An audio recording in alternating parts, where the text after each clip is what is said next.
L'instant prestige sur Free Week, chers amis internautes, en continuité avec les échanges du samedi dernier, on parle une fois encore de sécurisation des investissements immobiliers. Et pour vous qui aviez suivi l'actualité au Bénin cette semaine, dans la nuit du mardi au mercredi, un immeuble s'est effondré dans la ville d'Abomey-Calavi, précisément au quartier Togben.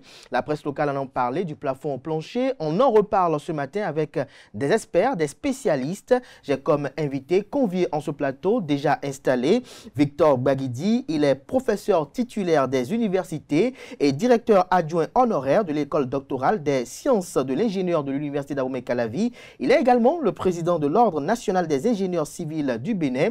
Il sera face à Luc Magua Tiundro, qui est consultant en sécurisation des investissements immobiliers. Avec eux, nous partirons notamment du constat de ce drame que nous déplorons tous pour évidemment sensibiliser les uns les autres à la sécurisation de leurs investissements immobiliers, parce que ça ne sert à rien de toute une vie épargner, construire, bâtir, et au soir de sa vie, au moment où on devait peut-être jouir de ces bâtiments-là, qu'on se retrouve avec des bâtisses qui s'effondrent ou qui s'écroulent.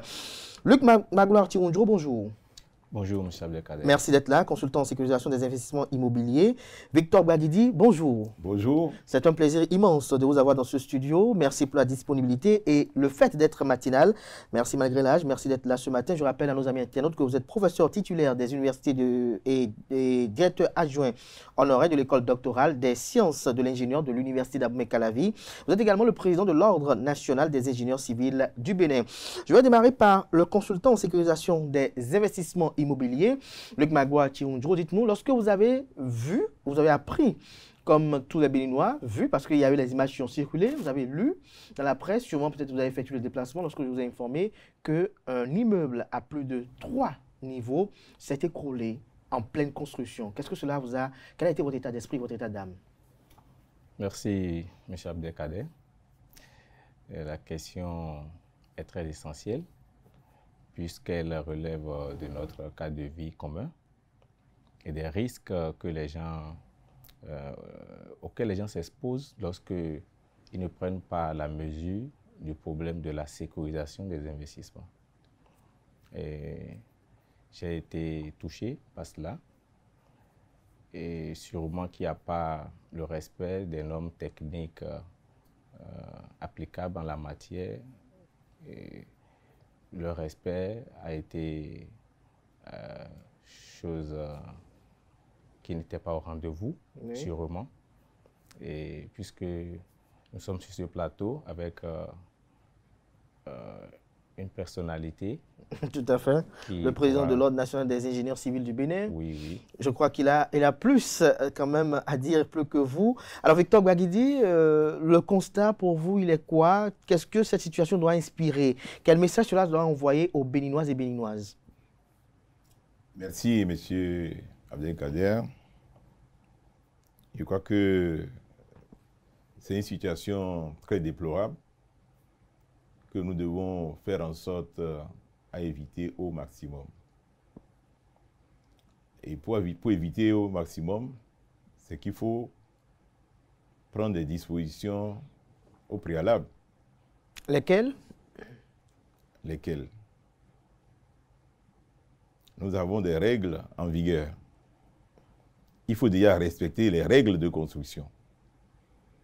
Nous avons des lois dans notre pays. Il faut déjà respecter ces lois. Alors, la première des choses, quand vous devez construire, c'est déjà de tout faire pour avoir votre permis de construction. Les gens pensent que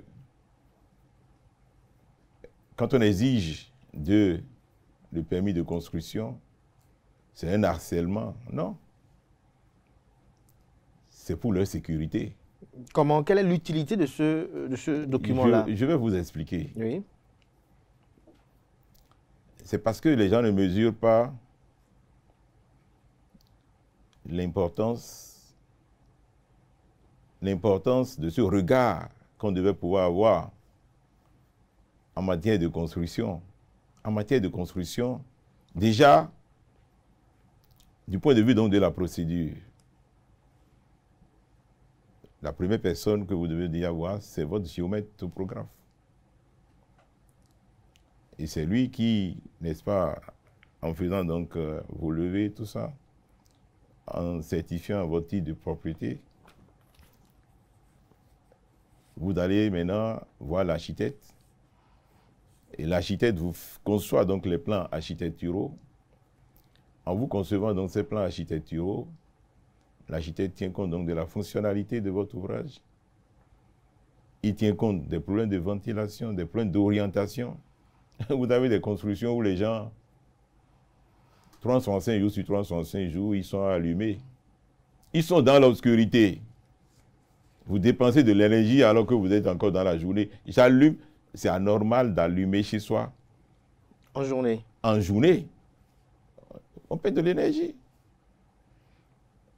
Et tout ça doit être prévu. En faisant une bonne orientation, à un moment donné, vous n'avez même pas besoin d'aller climatiser. Ah bon? Mais il faut faire une bonne orientation et permettre une bonne circulation de l'air. Donner du volume. En Europe, pour chauffer, bon, les gens, ils sont obligés donc de réduire le volume, tout ça, parce que le chauffage revient très cher.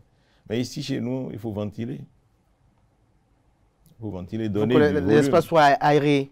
Très bien. De toute façon, tout ça là, c'est du ressort de l'architecte. Les problèmes esthétiques, les problèmes rapport-volume, les problèmes de, comment on appelle, le taux de construction au sol, etc. Ça, c'est l'architecte qui regarde tout ça. Mais après, il faut aller vers l'ingénieur. Qui fait quoi, l'ingénieur? L'ingénieur, vous avez l'ingénieur de structure.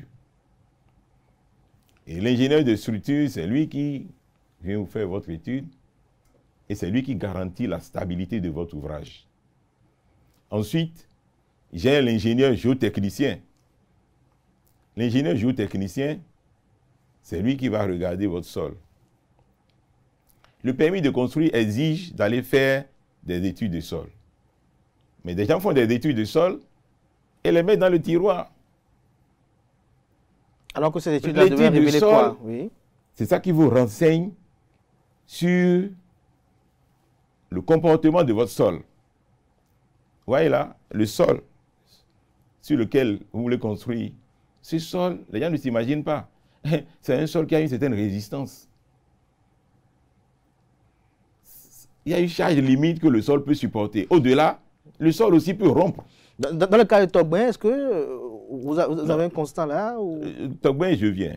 Je ne sais pas exactement ce qui s'est passé. On n'a pas toutes les informations, oui, mais l'environnement... C'est vous qui m'avez porté l'information. Togben, il aurait fallu aller faire une expertise et déterminer les causes. Mais les causes peuvent être de plusieurs ordres. D'abord, ça peut être d'ordre structurel. Parce que quoi? L'ingénieur peut avoir très bien calculé, très bien fait ses études, très bien dimensionné, très bien renseigné tout ce qu'il faut. Mais si à la construction, ça se passe autrement, et qu'on ne respecte pas ce qu'a prévu l'ingénieur, mais il est clair que vous aurez des déboires. Vous aurez des déboires. L'ingénieur doit pouvoir suivre pour voir la conformité de ce qui est construit, de ce qui est prévu par rapport à ce qui est construit. Vous prenez votre permis de construire. Et quand on dit par exemple, il y en a, ils prennent le permis de construire. Ah, la loi dit de prendre le permis. Et je prends le permis, mais ils mettent dans le tiroir. Ils mettent dans le Et tiroir. il va faire autre chose que ce qui est prévu. Donc, lorsque vous suivez toute la procédure et que l'ingénieur, vous avez passé toutes les étapes, l'ingénieur de structure, l'ingénieur génie électrique, l'ingénieur génie énergétique, l'ingénieur télécom, etc., lorsque tout cela aurait vu votre dossier et que vous auriez transmis votre dossier pour l'étude du permis de construire, après maintenant, il faut suivre la conformité par rapport à tout ce qui est prévu. Je reviens dans un instant, Victor Baguidi. J'ai bien envie de poser la question à Luc Magloire Tironjo de savoir quels sont les différents types de permis de construire qui existent. Oui, selon le décret portant permis de construire, et permis de démolir en République du Bénin. Il y a 3 catégories de permis de construire. Lesquelles? Il y a une catégorie A, Oui. qui prend en compte des ouvrages à faible densité. Oui. Il y a le permis catégorie B, qui prend en compte des ouvrages qui dépassent R+1. Oui. Et il y a la catégorie C, qui prend en compte des ouvrages qui dépassent R+3. R+3, oui. À ce niveau-là. Mais tout à l'heure, Victor Gbagui en parlait de l'intérêt d'acquérir son permis de construire. Vous, en tant que consultant en sécurisation des investissements immobiliers, quel est le rôle fondamental du permis de construire? Pourquoi il est névralgique dans les procédés pour construire ou pour ériger un bâtiment? Merci pour la question qui me fera définir le concept de la sécurisation des investissements immobiliers, oui. Me penchant sur le cas des constructions, par exemple. Oui. Et ce concept désigne l'ensemble des mesures juridiques, techniques, administratives, financières et autres qui sont mises en place pour garantir la stabilité, la pérennité et la protection des droits d'un propriétaire qui a par ailleurs sécurisé déjà son foncier en obtenant déjà le titre foncier consacré par le code foncier en vigueur au Bénin. Est-ce qu'on peut avoir le permis de construire sans avoir le titre foncier sur le bâtiment? Est-ce que là, on veut construire? Si on n'a pas le titre foncier, est-ce qu'on peut avoir le permis de construire? Normalement, c'est interdit de délivrer normalement le permis de construire à quelqu'un qui n'a pas de titre foncier. C'est interdit. Mais aujourd'hui, ce n'est plus ça. C'est quoi? C'est la loi qui le permet ou ce sont les accointances incestueuses entre les uns et les autres? Oh, vous savez, l'interprétation de la loi, si... C'est quoi? Elle varie en fonction des mairies, des municipalités? Non, si l'application de la loi n'est pas spontanée un peu partout et qu'il y a peut-être des réfractaires au changement, ceux-là vont aller dans le sens de ce qui va arranger leur cause. Leur cause. Sinon, la loi n'a pas permis normalement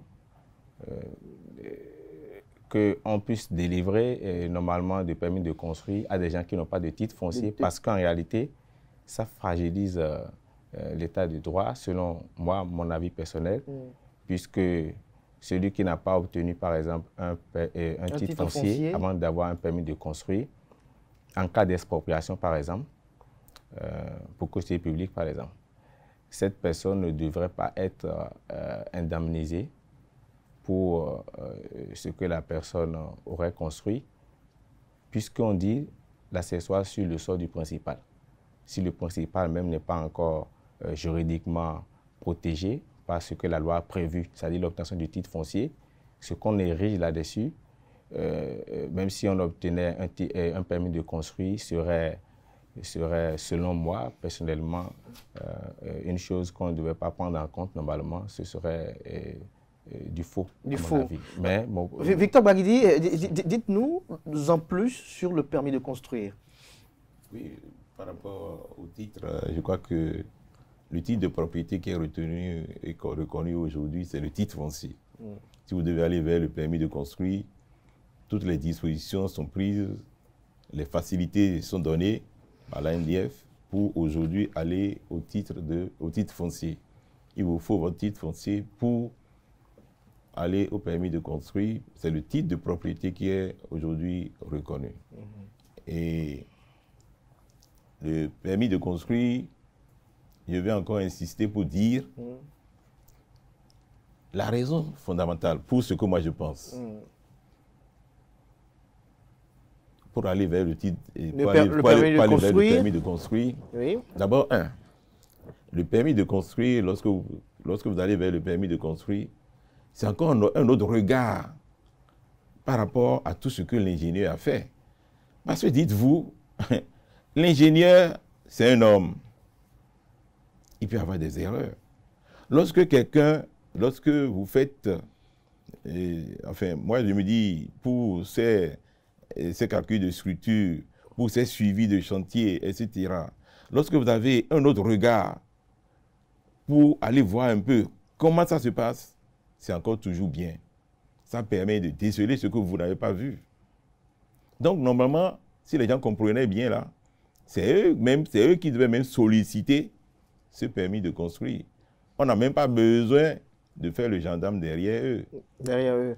Et en matière de permis de construire, si l'État l'exige surtout, pour ce que je pense, lorsque pour votre bâtiment, pour le bâtiment, en cas de sinistre, en cas de désastre, ce n'est pas un seul individu qu'on perd. C'est des individus qu'on perd. Tout à fait. Quand tu es un individu, quand le médecin fait une erreur, moi j'ai souvent l'habitude de dire, lorsque le médecin fait une erreur, c'est un individu qu'il tue. Mais quand l'ingénieur fait une erreur, c'est tout un monde qu'il tue. Donc, on a besoin d'avoir un regard encore plus sérieux. On a besoin de regarder encore plus minutieusement ce qui se fait. Si l'immeuble là, il y avait du monde dessus, tout cela serait déjà mort. Quand il y a un écroulement, c'est tout un monde qui meurt. J'ai une question particulière avant qu'on progresse, Victor Bougaguili. Dites-nous, en tant que président de l'Ordre national des ingénieurs civils du Bénin, c'est qui l'ingénieur? C'est qui l'ingénieur civil? Et très souvent sur nos chantiers, on attend chef chantier. Il est qui lui, concrètement? Est-ce qu'il est un ingénieur? Est-ce que le chef chantier, c'est un ingénieur? Est-ce que le chef chantier, c'est un ingénieur civil? Le chef chantier, il est qui? Ou c'est juste quelqu'un qui a de bonnes relations avec les maçons, avec les gens et qui fait du courtage? L'ingénieur, ce n'est pas une question... L'ingénieur, c'est une formation. Et du point de vue de cette formation, aujourd'hui, vous avez des techniciens qui sont au niveau bac F4, DTI. Vous avez des techniciens supérieurs, niveau licence. Et ensuite, maintenant, vous avez des masters. Et ensuite, le doctorat. Donc, les ingénieurs, c'est le bac plus 5. Aujourd'hui, dans le système LMD, c'est le master. Nous sommes d'accord? Oui. Et c'est cela, l'ingénieur. Et l'ingénieur, il ne l'est pas de nom non plus. L'ingénieur, c'est tout un comportement. L'ingénieur, je dis souvent, il doit être ingénieux. Il doit être ingénieux. L'ingénieur doit être ingénieux. Il doit être ingénieux. Expliquez-vous. L'ingénieur, il doit être assez réactif. Tout à fait. Il doit être dynamique. Il doit être prêt à trouver les solutions. Quand on est sur un chantier, vous avez parlé de chef chantier. Le chef chantier, c'est celui-là qui met en œuvre ce que prévoit l'ingénieur. Mais l'ingénieur, lui, en fait, il est là pour résoudre les problèmes qui se posent. Il est là pour trouver solution à tous les problèmes qui se posent. Donc l'ingénieur, c'est quelqu'un qui cogite tout le temps. Son disque dur est tout le temps allumé. Tout allumé. Mais quels sont les acteurs qui interviennent dans la chaîne de l'érection d'un bâtiment, en dehors de l'ingénieur? Les acteurs, comme je vous ai dit... Et quelles sont les interrelations qui subsistent entre eux? Les interrelations. Comme je vous ai dit tout à l'heure, du point de vue de la conception, vous avez les ingénieurs géomètres, c'est eux qui vous font vous lever. Parfois, on ne pense pas que c'est important. Si vous donnez un levé qui n'est pas conforme, l'architecte ne saurait, n'est-ce pas, faire sa conception. Parfois, il peut faire une conception que vous ne pourrez pas implanter.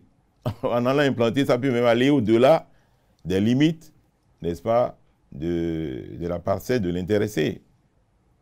Ou bien ce qu'il prévoit ne tient pas compte de la réalité du terrain. Alors, lorsque l'architecte conçoit, vous avez maintenant les ingénieurs. C'est les ingénieurs, pas l'ingénieur. Okay. C'est les ingénieurs, vous avez les ingénieurs de structure. Oui. Comme je l'ai dit, bon, vous avez les ingénieurs électrique. Très rapidement, pour ceux qui nous suivent là, l'ingénieur de structure, il fait quoi lui? L'ingénieur de structure, Oui. l'ossature de votre bâtiment, un peu comme un individu là. Vous avez un squelette. Oui. Nous portons, ce n'est pas notre squelette que nous tenons debout. Donc, le squelette du bâtiment, c'est l'ingénieur qui le conçoit. De structure. Quand vous avez un bâtiment qui tient là, il faut savoir qu'il y a un squelette qui lui permet de se tenir. Un peu comme nos ossements que nous avons. Ok, d'accord. Vous comprenez? Et quand l'ingénieur rentre quelque part, il sait déjà. Moi, la première des choses, quand je rentre quelque part, je regarde. Un acte réflexe. Comment est-ce que ce bâtiment tient? Quels sont les éléments de sa structure? C'est où son squelette? Est-ce que ce squelette tient? Est-ce que vous voyez bien là? Tout à fait. Est-ce qu'à des moments donnés, bon, est-ce qu'il n'y a pas un fléchissement à des endroits donnés? Est-ce que sa poutre n'est pas mal dimensionnée? Est-ce que ce poteau tient bien? Etc., etc. Rien qu'à regarder, on sait déjà si ici on est en sécurité ou pas. Si on est en sécurité ou pas. En dehors des ingénieurs de structure, quel type autre d'ingénieurs? Vous avez les ingénieurs géotechniciens, c'est eux qui vous regardent un peu le comportement de votre sol, comment il faut charger votre sol, les dispositions que vous devez prendre pour que vos fondations tiennent sur votre sol. Vous allez voir, si vous faites le tour de Cotonou, là, dans certaines zones, vous avez des immeubles qui se tassent, il y a des basculements, vous avez, à des moments donnés, des bâtiments qui s'enlisent complètement. Oui. à des endroits donnés dans le temps, vous allez voir les portes qui deviennent des fenêtres. Ou bien des fenêtres plutôt qui deviennent des portes. Tellement le bâtiment se serait tassé que la fenêtre arrive déjà au niveau du sol. Du sol. Vous pouvez passer par la fenêtre pour entrer dans la maison. Qu'il faut juste se rabaisser. Oh, c'est dommage. Et donc, il faut qu'on ait une idée de cela, que le sol là, le sol a une certaine résistance. Et quand je suis là, je ne peux que l'apprécier par ce que nous appelons les études du sol, les reconnaissances du sol. L'ingénieur géotechnicien, rien qu'à voir la nature du sol, il peut savoir les dispositions que vous pouvez prendre. Quand je dois construire sur un sol argileux, ce n'est pas les mêmes dispositions que je prends lorsque je dois construire sur un sol sablonneux. Quand je dois construire sur une zone où la nappe affleure le sol, où mes fondations seront dans la nappe, ce n'est pas les mêmes dispositions que je prends. Nous sommes d'accord? Tout à fait. Quelqu'un qui veut construire à Calavi, il ne prendra pas les mêmes dispositions que celui qui construit à Cotonou. Ouais. À Calavi, mais j'ai de la terre de bas. La nappe, à Calavi, dans les environs, je suis à près de 20 mètres de profondeur. À Cotonou, dans certaines zones, la nappe affleure le sol. Vous allez à Porto-Novo, c'est pareil. Vous êtes à près de 20 mètres de profondeur. Vous allez à Aboumé, vous êtes à près de 60 mètres de profondeur. C'est ça qu'on appelle les secteurs. Donc, dans chaque région, l'ingénieur géotechnicien a besoin de vous renseigner sur les dispositions que vous devez prendre. Nous avons plusieurs types de fondations. Toutes les zones sont constructives. Toutes les zones? Toutes les zones sont constructives. Sauf qu'il faut de bons ingénieurs. Il faut c'est l'ingénieur qui va vous renseigner. Maintenant, pour question de salubrité, nous avons des zones humides. Par exemple, ce qui se passe ici ou chez nous, des zones qui sont susceptibles d'être des exutoires, et que ces zones qui sont aujourd'hui occupées, moi j'ai vu, il y a des caniveaux qui renvoyaient dans les exutoires, et au bout de l'exutoire, vous avez une maison, vous avez une clôture, mais ils reçoivent toute l'eau. Et les gens se plaisent à rester dans l'eau. Donc, pour ces exutoires-là, oui, qui auraient pu même à un moment donné être même des lacs artificiels, on ne devait pas pouvoir occuper. Et je crois que l'État s'emploie maintenant aujourd'hui à faire en sorte à ce que les gens évacuent ces zones. Donc maintenant, nous avons aussi les ingénieurs de génie électrique. On ne s'imagine pas. On prend juste un électricien, oui, et il va vous faire vos installations électriques. Mais qu'est-ce que cet électricien-là connaît de ce qu'on appelle la résistance des fils? Qu'est-ce qu'il connaît de ce qu'on appelle DDP, le voltage? Ça se calcule. Ça se calcule. Quand je prends des fils à lui, je n'ai pas les mêmes résistances que les fils en cuivre. Et les sections des fils doivent être renseignées en fonction du type, de la nature de ces fils. Ce n'est pas pour rien que nous avons des incendies dans certaines maisons.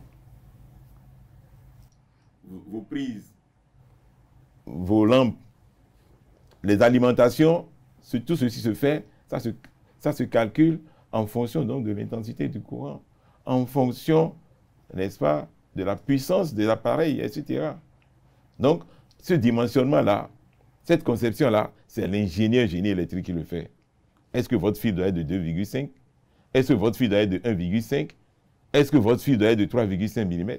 C'est l'ingénieur électrique qui va vous renseigner. Moi, on a été expertiser un bâtiment. C'est un bâtiment administratif. Et on nous dit, c'est récurrent. Et ça vient de façon périodique. À des périodes données, eh bien, on assiste à l'incendie. Ah, je dis, mais c'est gagné là. Et quand on va regarder là, toutes les boîtes sont noires. Tous les disjoncteurs sont... Et quand on a amené les ingénieurs là, les génies électriques, mais ils ont dit, mais c'est n'importe quoi. Aucune règle n'est respectée. Et que s'ils en arrivent à cette situation-là, c'est tout à fait normal. Les sections de fils ne sont pas bien renseignées. Donc, il faut laisser tout ça là. Oui, c'est dit que... En dehors de l'ingénieur génie électrique, quel autre... Vous avez l'ingénieur énergétique, génie énergétique. Quand vous prenez votre climatisation là, oui, ça se dimensionne. Quelle est la puissance qu'il vous faut pour votre salle? Ça tient compte donc du volume de la salle. Ça tient compte des occupants. Quand j'ai 10 personnes, ce n'est pas la même chose que si j'ai 20 personnes, une salle de 50, etc. La même salle qui doit prendre 10 personnes, 20 personnes, 30 personnes, ce n'est pas le même dimensionnement que j'aurai. Et tout ça, c'est l'ingénieur en climatisation qui doit le faire. L'ingénieur télécom, etc. L'ingénieur hydraulicien. La conception, vos tuyaux. Les sections de tuyaux se calculent. Les tuyaux d'eau. Mais ça se calcule. Les gens s'imaginent pas. Il y a, bon, ici, on met un tuyau de 100. On met un tuyau de 100. On va créer une douche ici. On va créer des toilettes par ici. On doit se référer à l'ingénieur hydraulicien. À l'ingénieur hydraulicien. L'écoulement de l'eau dans le tuyau, c'est calculé. Il y a beaucoup vraiment à dire sur ce sujet. On n'en finira pas avec un seul rendez-vous média. Je vais suivre Luc Magloire-Tiondro, qui quand même a suivi religieusement d'ailleurs Victor Gbaguidi, notamment qui a exposé un peu les différents types d'ingénieurs qui doivent intervenir. Il n'a pas fini, bien évidemment. Non, mais pour en venir, oui, enfin peut-être qu'on va en venir. Togben, vous avez parlé d'une situation particulière à Togben. Oui. J'ai dit tout à l'heure qu'on n'a pas expertisé, mais on peut déjà voir. Je vous ai dit, ça peut prévenir donc de la structure, parce que vous avez parlé de la chaîne, les interactions entre les intervenants. Oui. On a vu les ingénieurs, les architectes, tout ça, mais il y a l'entrepreneur. L'entrepreneur qui intervient par la suite. C'est l'entrepreneur qui met en œuvre tout ce que les ingénieurs ont conçu. Et là, vous voyez, c'est comme une chaîne. Si dans cette chaîne-là, vous avez un maillon qui est défaillant, eh bien, c'est qu'il y a problème. Si toute la conception est bien faite et qu'à la réalisation, ce qui est conçu n'est pas respecté, on n'a pas le bon résultat non plus. Est-ce que vous comprenez? Tout à fait. Je vous ai dit, nous sommes à Togben. Togben, par exemple, je suis dans une zone qui est en bordure de mer. J'ai l'embrun marin. c'est très beau de construire à la plage. Mais encore là, il y a des dispositions sévères. Celui qui construit à Calavi a moins de problèmes que celui qui veut construire, a moins de dispositions à prendre que celui qui construit, par exemple, à Tobin, à la plage. À la plage, j'ai des dispositions particulières encore à prendre à cause de l'embrun marin. Tout simplement parce que, avec l'embrun marin, il y a nos fers qui peuvent se corroder. Et quand votre structure est en béton armé, ce qui permet à votre structure de résister, c'est les armatures surtout. C'est les armatures. Et, vous avez vu, non? On dit armé, non? Oui. Donc l'arme là, ce sont ces armatures-là, ce sont les fers. L'arme de votre béton là, c'est les fers. Quand vous allez au combat et que vous perdez votre âme, vous allez réussir encore. Ça va être la déroute. Ça va être la déroute, bien évidemment. Donc, ces armatures que vous renseignez, ces armatures qui sont dans vos structures, exposées, ces armatures se corrodent. Les gens ne prennent pas les dispositions nécessaires, les dispositions prévues, les dispositions de construction pour renseigner, par exemple, l'enrobage. Vous allez voir, c'est en réalisant, les armatures, ils les mettent à même le coffrage. Et quand on décoffre, vous allez voir les armatures qui apparaissent. Dans ces conditions, ces armatures qui sont sans enrobage. L'enrobage, en fait, c'est l'épaisseur de béton qui vient protéger votre armature. Lorsque je suis dans ces environs, le minimum, c'est 3,5, voire 5 cm. 3,5 cm au minimum. Si ce n'est pas le cas, votre armature va se corroder. J'ai beau avoir la section normale au départ, mais au fil du temps, l'armature va se corroder et je vais perdre finalement la section requise. La section requise. Et même cette section peut s'annuler complètement. C'est tout comme si je finirais même par avoir un ouvrage qui n'est pas armé. Qui n'est pas armé. Et là, le risque est là. Le risque est là et l'effondrement arrive. Merci à vous, Victor Gbaguizi, pour ce moment assez très riche, très riche, très riche. J'avais des questions à vous poser, mais le temps qui nous était parti est arrivé à échéance.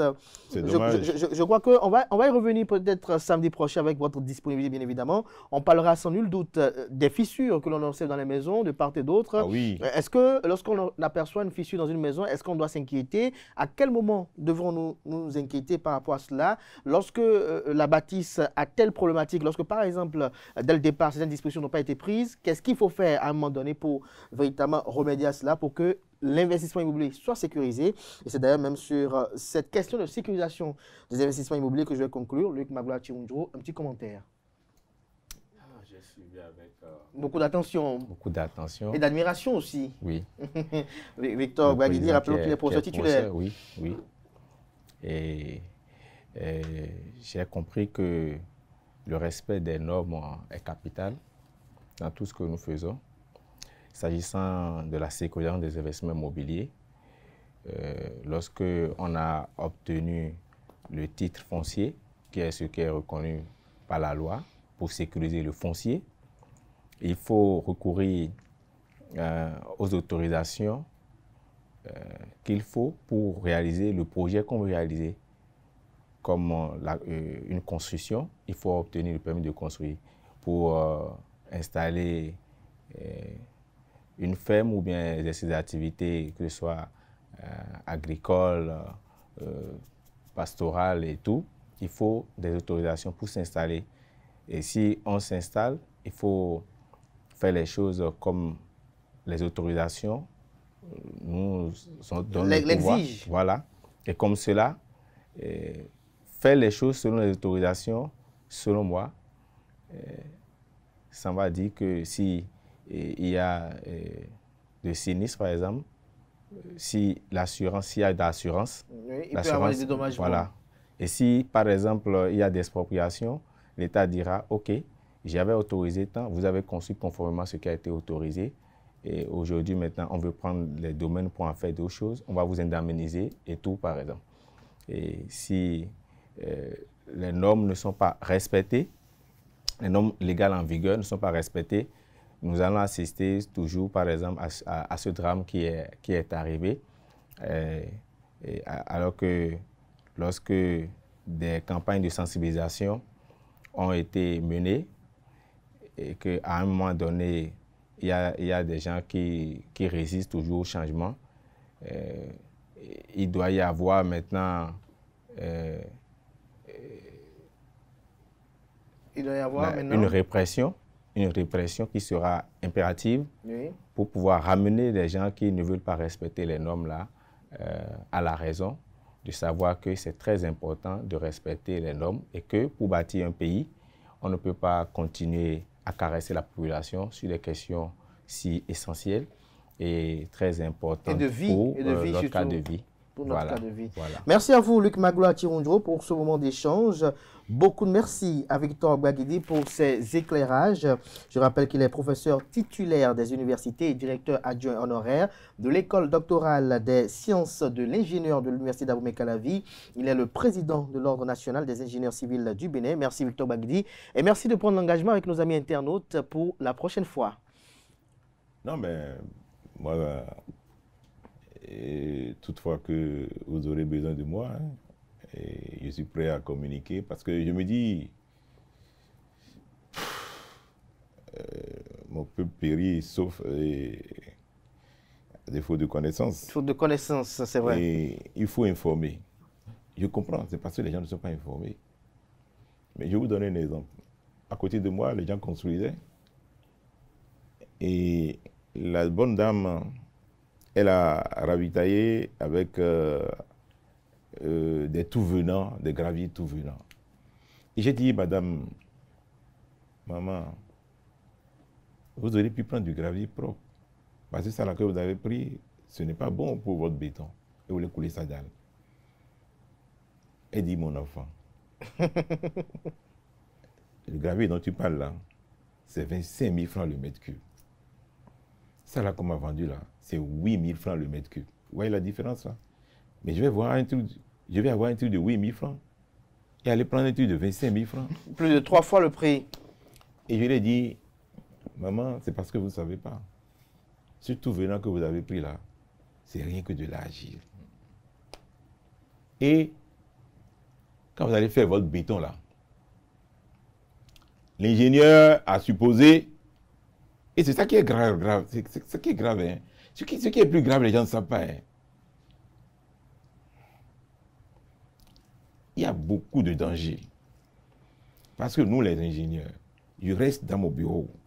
Je me dis, cet ouvrage-là, ce poteau-là, il va prendre telle charge. Je me dis, il va prendre 1 tonne. Et effectivement, dans la réalité, c'est 1 tonne qu'on va lui faire subir. Mais tel que construit, mais c'est qu'il ne peut pas prendre 1 tonne. Il ne peut peut-être prendre que 250 kilos.